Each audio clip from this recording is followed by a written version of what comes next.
नमस्कार। हमारा टॉपिक चल रहा है राजस्थान का एकीकरण। और राजस्थान के एकीकरण में जो प्रथम चरण था मत्स्य संघ, उसका हमने अध्ययन कर लिया था। अब देखो, प्रथम चरण के बाद द्वितीय चरण की बात करें तो देखो, द्वितीय चरण को पूर्व राजस्थान के नाम से जाना जाता है। ये जो द्वितीय चरण था, इसे पूर्व राजस्थान के नाम से जाना जाता है। यदि आप हिंदीकृत अकादमी की पुस्तकों में देखोगे तो आपको पूर्व राजस्थान मिलेगा, और जो माध्यमिक शिक्षा बोर्ड है, जो वर्तमान में पाठ्यक्रम चल रहा है, वहां पर इस चरण का नाम राजस्थान संघ मिलेगा। राजस्थान संघ यानी जो वर्तमान में कक्षा 9 में जो स्वतंत्रता संग्राम चल रहा है, उसमें द्वितीय चरण का नाम क्या है? राजस्थान संघ। और जो हिंदीकृत अकादमी की पुस्तक है, जैसे हरिमोहन सक्सेना जी की, तो उसमें किस नाम से पुकारा गया है द्वितीय चरण को? पूर्व राजस्थान। देखो, इसका उद्घाटन था ये 25 मार्च 1948 को हुआ था। कब हुआ था? 25 मार्च 1948 को जो द्वितीय चरण था, जिसे पूर्व राजस्थान और राजस्थान संघ के नाम से जाना जाता है, तो इसका जो उद्घाटन था 25 मार्च 1948 को हुआ था। एक विशेष याद रखना, नोट फैक्ट याद रखना कि द्वितीय चरण में जो राजस्थान शब्द है उसका उल्लेख हुआ था। प्रश्न बन सकता है कि एकीकरण के किस चरण में सबसे पहले राजस्थान शब्द का उल्लेख मिला था? तो एकीकरण के द्वितीय चरण में किस शब्द का उल्लेख मिला था? राजस्थान शब्द का। ये याद रखना, नोट। एकीकरण यानी राजस्थान एकीकरण की बात करें तो एकीकरण के द्वितीय चरण में सबसे पहले राजस्थान शब्द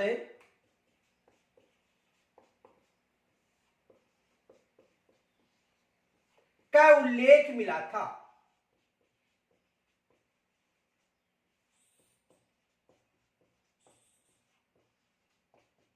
यानी किस चरण में? तो राजस्थान का जो द्वितीय चरण था, एकीकरण का द्वितीय चरण, उसमें सबसे पहले राजस्थान शब्द का नाम मिला था। एग्जाम में प्रश्न बन सकता है कि एकीकरण के किस चरण में सबसे पहले राजस्थान शब्द का उल्लेख मिला था? तो कौन सा चरण था? द्वितीय चरण।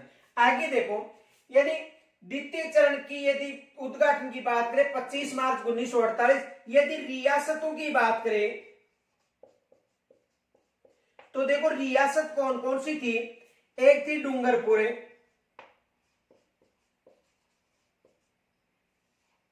बांसवाड़ा,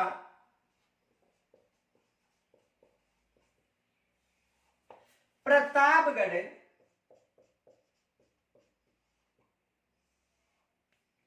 झालावाड़,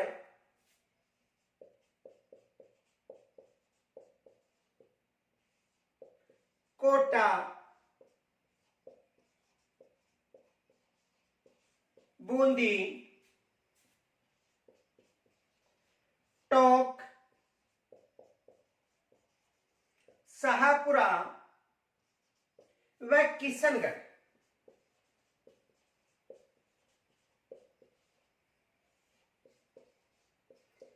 कितनी रियासतें थी? 9 रियासतें थी।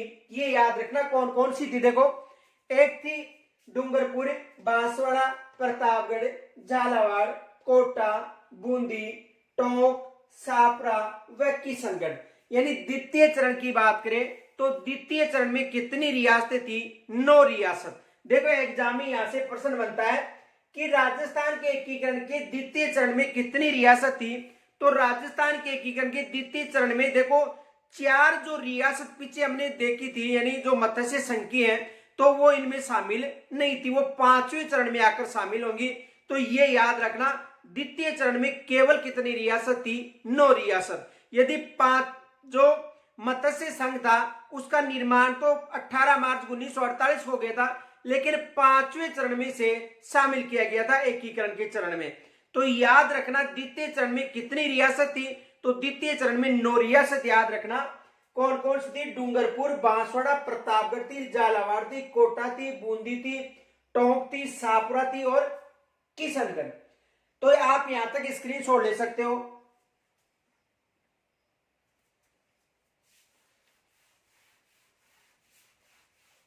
यदि द्वितीय चरण के ठिकानों की बात करें तो द्वितीय चरण में 2 ठिकाने थे। कितने ठिकाने थे, 2 ठिकाने। कौन कौन से था, देखो द्वितीय चरण में लावा व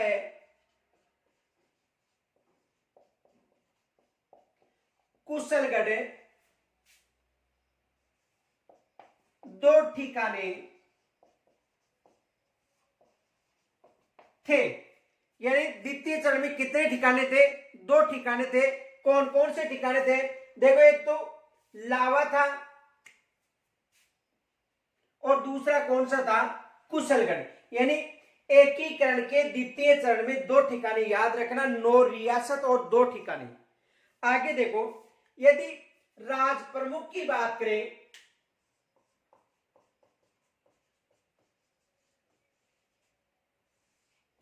तो राज प्रमुख था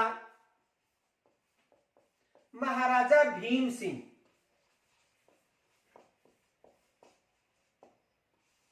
महाराजा भीम सिंह कहां से था, कोटा से। देखो द्वितीय चरण में महाराजा किसे बनाया गया था, जो राज प्रमुख था वो किसे बनाया गया था, राज प्रमुख बनाया गया था महाराजा भीम सिंह को, ये याद रखना। द्वितीय चरण में यदि राज प्रमुख पूछे महाराजा भीम सिंह था।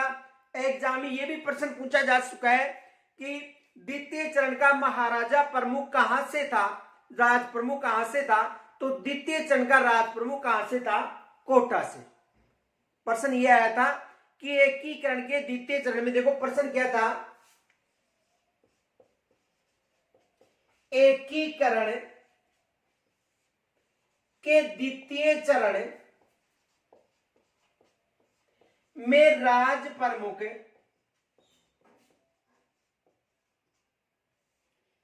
किस रियासत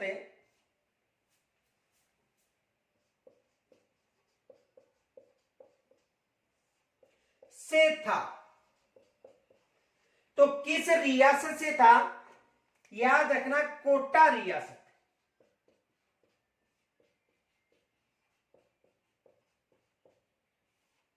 किस रियासत से था, कोटा रियासत से था। यानी एकीकरण के द्वितीय चरण में जो राज प्रमुख था वो किस रियासत से था, कोटा रियासत से। ये विशेष याद रखना। यदि उपराज प्रमुख की बात करें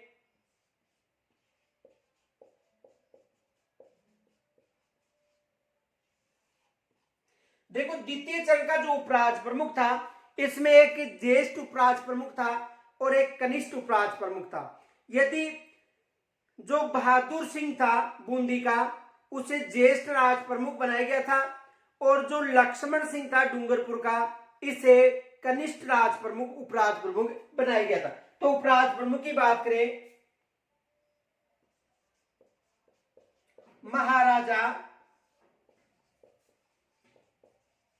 बहादुर सिंह कहां से था, महाराजा बहादुर सिंह का संबंध बूंदी से था। कहां से था, बूंदी से। तो उपराज प्रमुख किसे बनाया गया, महाराजा बहादुर सिंह। और कनिष्ठ उपराज प्रमुख, यदि कनिष्ठ उपराज प्रमुख की बात करें तो महारावल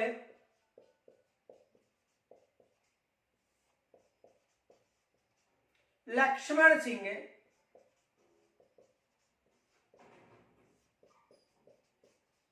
कहां से था, डूंगरपुर से। ये याद रखना। देखो द्वितीय चरण में लावा कुशलगढ़ 2 ठिकाने थे। राज प्रमुख महाराजा भीम सिंह कोटा से था। प्रश्न आया था एकीकरण के द्वितीय चरण में राज प्रमुख किस रियासत से था, कोटा रियासत से था। उपराज प्रमुख की बात करें, यदि उपराज प्रमुख की बात करें तो उपराज प्रमुख कौन था? महाराजा बहादुर सिंह। कहां से था? बूंदी से। और कनिष्ठ उपराज प्रमुख की बात करें, महारावल लक्ष्मण सिंह था, जो कहां से था? डूंगरपुर से था। ये विशेष याद रखना। तो आप यहां तक स्क्रीनशॉट ले सकते हो।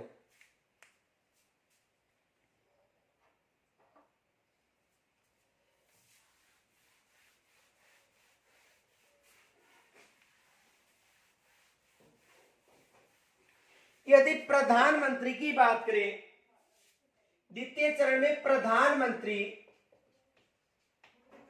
तो प्रधानमंत्री कौन था? गोकुल लाल आसावा, जो कहां से था? शाहपुरा से। यानी प्रधानमंत्री किसे बनाया गया था? गोकुल लाल आसावा को बनाया गया था। और इसका संबंध कहां से था? शाहपुरा से था। देखो, जहां से राज प्रमुख या जो प्रधानमंत्री है, जिनकी जो रियासत है, ये विशेष याद रखना, एग्जाम में प्रश्न बन सकता है, क्योंकि पीछे बना था, यहां से भी प्रश्न बन सकता है कि जो द्वितीय चरण था उसका जो प्रधानमंत्री था उसका संबंध किस रियासत से था? तो किस रियासत से था? शाहपुरा रियासत। ये विशेष याद रखना। यदि राजधानी की बात करें, तो राजधानी कहां पर थी? कोटा। राजधानी का संबंध कहां से था? यानी राजधानी किसे बनाया गया था? कोटा को बनाया गया था। तो राजधानी भी याद रखना। यदि उद्घाटनकर्ता की बात करें, तो पहला चरण का जो उद्घाटन किया था एनवी गॉडगिल, यानी प्रथम और द्वितीय चरण दोनों चरणों का जो उद्घाटन किन्होंने किया था? एनवी गॉडगिल ने। तो याद रखना, प्रधानमंत्री किसे बनाया गया था? गोकुल लाल आसावा को, जो कहां से था? शाहपुरा से। राजधानी किसे बनाया गया था? कोटा को। उद्घाटनकर्ता कौन था? एनवी गॉडगिल। यदि क्षेत्रफल की बात करें, तो देखो इसका क्षेत्रफल कितना है? 16,807 वर्ग किलोमीटर। क्षेत्रफल 16,807 वर्ग किलोमीटर था। द्वितीय चरण का क्षेत्रफल कितना था? 16,807। और यदि जनसंख्या की बात करें, तो 23.5 लाख जनसंख्या थी। यदि जनसंख्या की बात करें,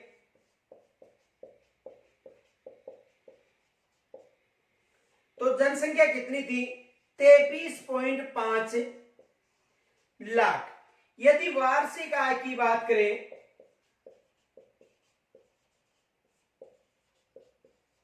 वार्षिक आय कितनी थी? 2 करोड़। तो देखो, प्रधानमंत्री कौन था? गोकुललाल आसावा, शाहपुरा से थे। राजधानी कौन सी थी? कोटा। उद्घाटनकर्ता कौन थे? एनवी गॉडगिल। क्षेत्रफल की बात करें, 16,807 वर्ग किलोमीटर था। यदि जनसंख्या की बात करें, तो जनसंख्या कितनी थी? 23.5 लाख। और यदि वार्षिक आय की बात करें, तो वार्षिक आय कितनी थी? 2 करोड़। यानी जो द्वितीय चरण में जो 9 रियासत थी, इनकी वार्षिक आय कितनी थी? 2 करोड़। तो आप यहां तक स्क्रीनशॉट ले सकते हो।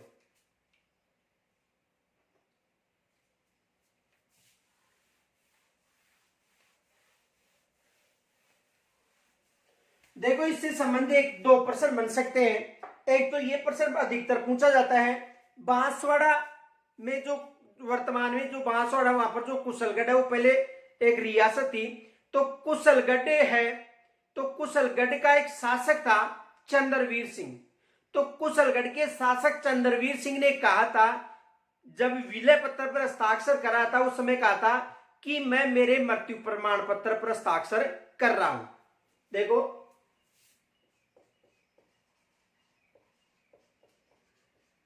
कुशलगढ़, यानी कुशलगढ़ उस समय ठिकाना था। याद रखना, कुशलगढ़ क्या था? ठिकाना।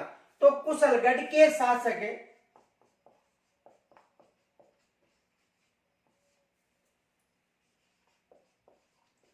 चंद्रवीर सिंह ने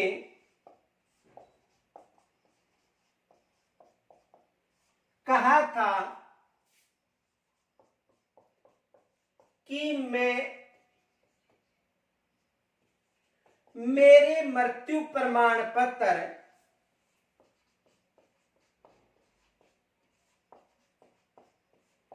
पर हस्ताक्षर कर रहा हूं।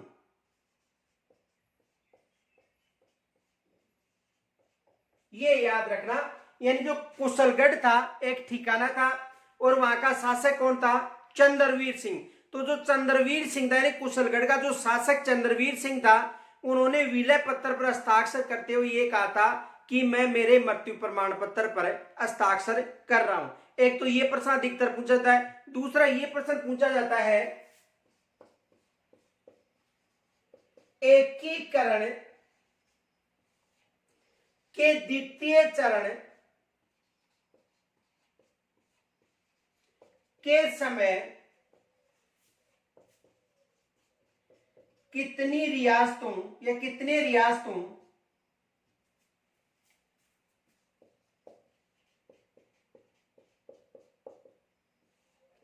का विलय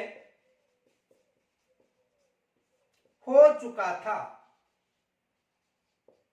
तो याद रखना, जो पहला चरण है मत्स्य संघ, इसका जो विलय है 5वें चरण में होगा। इस कारण इस समय कितनी रियासत थी? 9 रियासत और 2 ठिकाने। ये याद रखना, कितनी थी? 9 रियासत। और यदि ठिकानों की बात करें तो ठिकाना कितने थे? 2। ये याद रखना। दूसरा प्रश्न ये भी बन सकता है कि एकीकरण के किस चरण में राजस्थान शब्द का सबसे पहले उल्लेख हुआ था? तो किस चरण में हुआ था? एकीकरण में जो राजस्थान शब्द का उल्लेख था वो द्वितीय चरण में हुआ था, क्योंकि पहला चरण था उसका नाम क्या था? मत्स्य संघ। अब ये जो द्वितीय चरण है इसकी जो योजना है वो कोटा दुर्ग में बनाई गई थी। ये भी याद रखना, द्वितीय चरण की योजना कोटा दुर्ग में बनाई थी। यानी द्वितीय चरण की जो योजना थी किस दुर्ग में बनाई गई थी?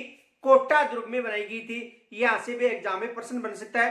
प्रथम चरण जो मत्स्य संघ था इसकी जो योजना थी वो लोहागढ़ दुर्ग यानी भरतपुर दुर्ग।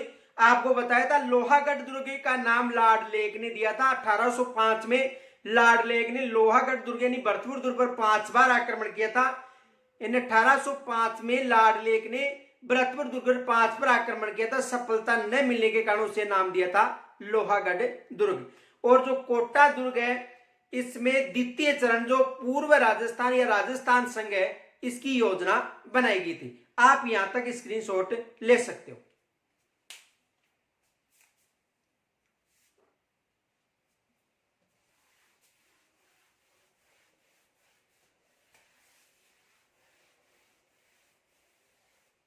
देखो तृतीय चरण तीसरा चरण था,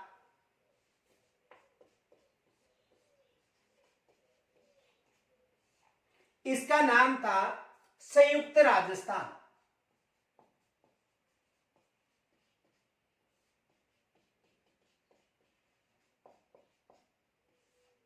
द्वितीय चरण का नाम क्या था? संयुक्त राजस्थान। इसका जो उद्घाटन था वो कब हुआ था? 18 अप्रैल 1948। जो तीसरा चरण था उसका उद्घाटन कब हुआ था? 18 अप्रैल 1948 को। याद रखना, प्रथम चरण, द्वितीय चरण और तीसरा चरण, तीनों चरणों का जो उद्घाटन था वो 1948 में हुआ था। ये याद रखना, प्रथम चरण यानी मत्स्य संघ, द्वितीय चरण यानी पूर्व राजस्थान और तीसरा चरण यानी संयुक्त राजस्थान, तीनों का जो उद्घाटन था वो 1948 में हुआ था। ये याद रखना। यदि रियासतों की बात करें तो देखो रियासतें थी पूर्व राजस्थान, और पूर्व राजस्थान में किसे शामिल किया गया था? उदयपुर। ये याद रखना, यानी पूर्व राजस्थान और उसमें किसे शामिल किया गया था? उदयपुर को। पूर्व राजस्थान में कितनी रियासतें थी? 9 रियासत। और एक कौन सी रियासत हो गई? उदयपुर। तो यदि टोटल रियासत की बात करें, कितनी रियासत थे द्वितीय चरण में? 10 रियासत। देखो, पूर्व राजस्थान में 2 ठिकाने थे,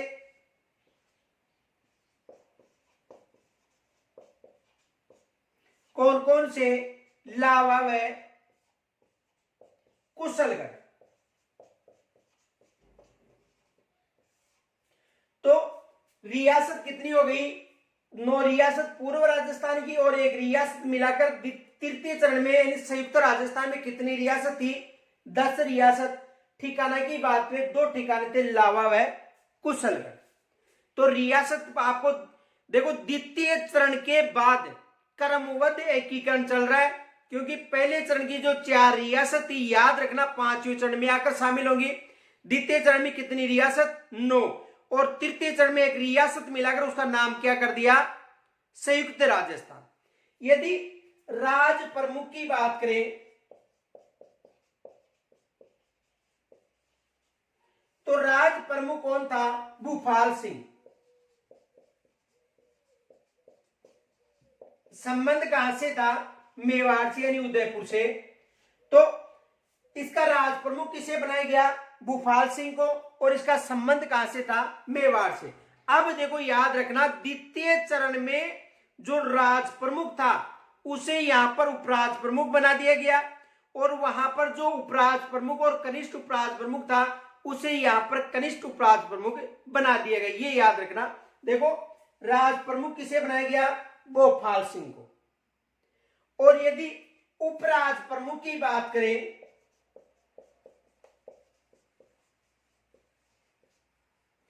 तो उपराज प्रमुख, देखो पिछला जो चरण था पूर्व राजस्थान, उसमें उपराज प्रमुख किसे बनाया गया था? भीम सिंह को।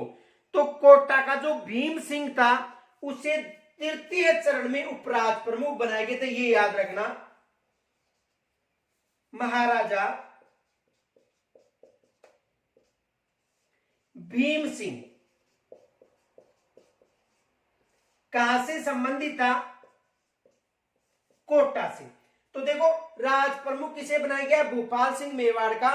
द्वितीय चरण का जो राज प्रमुख था, कौन था द्वितीय चरण का राज प्रमुख? महाराजा भीम सिंह। उसे यहां पर क्या बनाया गया? उपराज प्रमुख। ये याद रखना, उपराज प्रमुख किसे बनाया गया था? जो द्वितीय चरण का राज प्रमुख था उसे यहां पर उपराज प्रमुख बना दिया गया। आप यहां तक स्क्रीनशॉट ले सकते हो।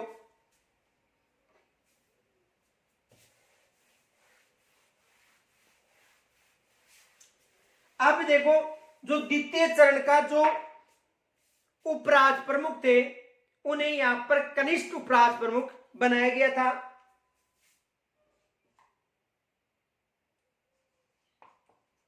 कनिष्ठ उपराज प्रमुख किन्हें बनाया गया था? देखो, एक तो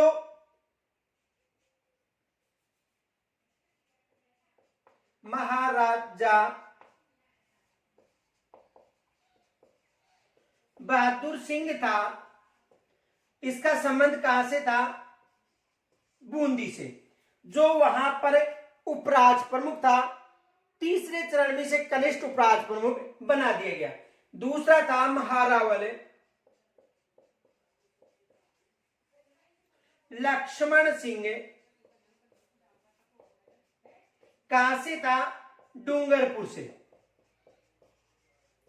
जो वहां पर कनिष्ठ उपराज प्रमुख था, तो यहां पर भी इसे क्या बनाया गया? कनिष्ठ उपराज प्रमुख। यदि प्रधानमंत्री की बात करें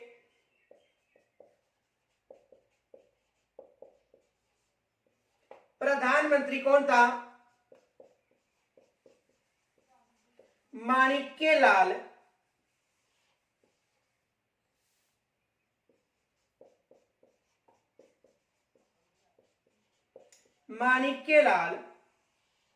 वर्मा। अब आपको मुझे कमेंट्स के द्वारा यह बताना है कि माणिक्यलाल वर्मा का संबंध किस रियासत से था। यह आपको मुझे कमेंट्स के द्वारा बताना है कि माणिक्यलाल जो वर्मा था उसका संबंध किस रियासत से था, ये कमेंट्स के द्वारा मुझे बताना है। देखो, राजधानी की बात करें तो राजधानी कौन सी थी,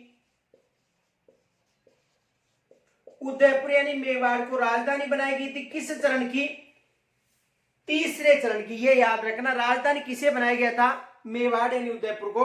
मुझे ये बताना कमेंट्स के द्वारा कि माणिक्यलाल वर्मा का संबंध किस रियासत से था। यहां तक स्क्रीनशॉट ले सकते हो।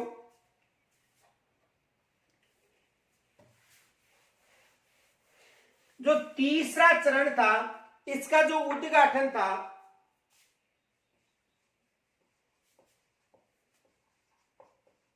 उद्घाटन करता पंडित जवाहरलाल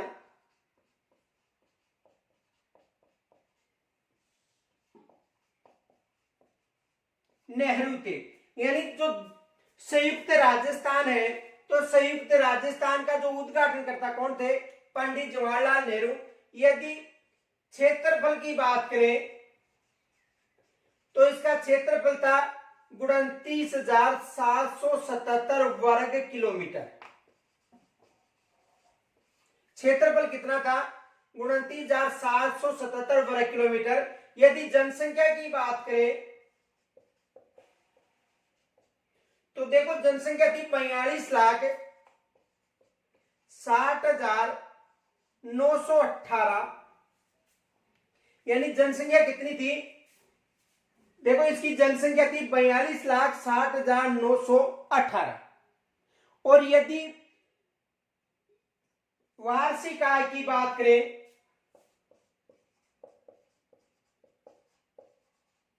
तो वार्षिक आय कितनी थी, 3.16 करोड़।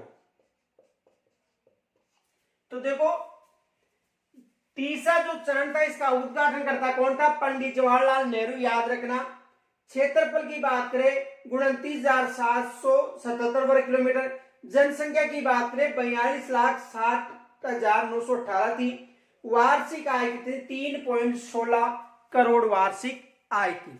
देखो यहां से प्रश्न क्या बनता है, एक तो ये प्रश्न बनता है कि किस चरण का उद्घाटन पंडित जवाहरलाल नेहरू ने किया था, किस चरण का, तो किस चरण का, तृतीय चरण, नाम था संयुक्त राजस्थान।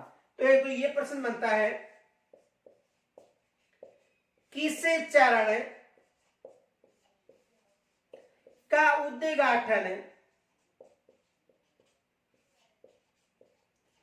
पंडित जवाहरलाल नेहरू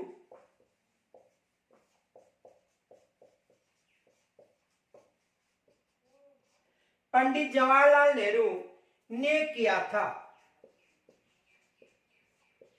तो किस चरण का, यानी तीसरा चरण कौन सा था, तृतीय चरण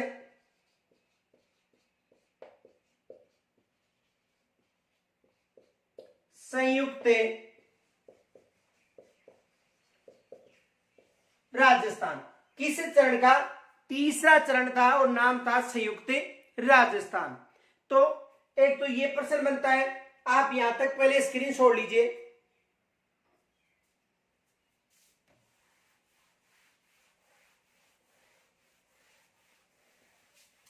दूसरा प्रश्न ये बनता है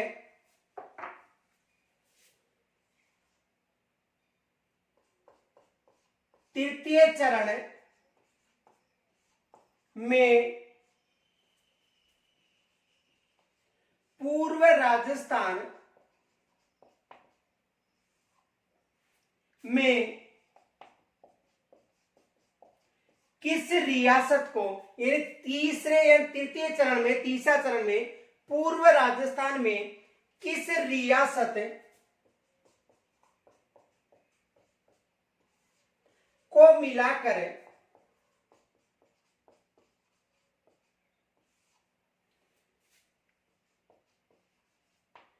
संयुक्त राजस्थान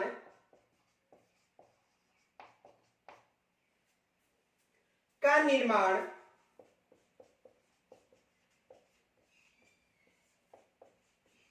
किया गया था।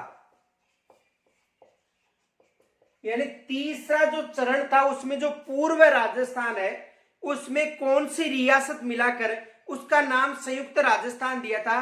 तो कौन सी रियासत, या तो आपको उदयपुर मिलेगा और या मिलेगा मेवाड़। उदयपुर या मेवाड़ को मिलाकर जो तीसरा चरण था उसका नाम संयुक्त राजस्थान रखा था।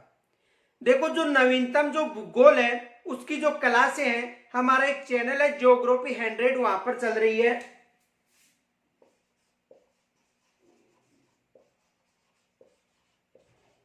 Geography 100 by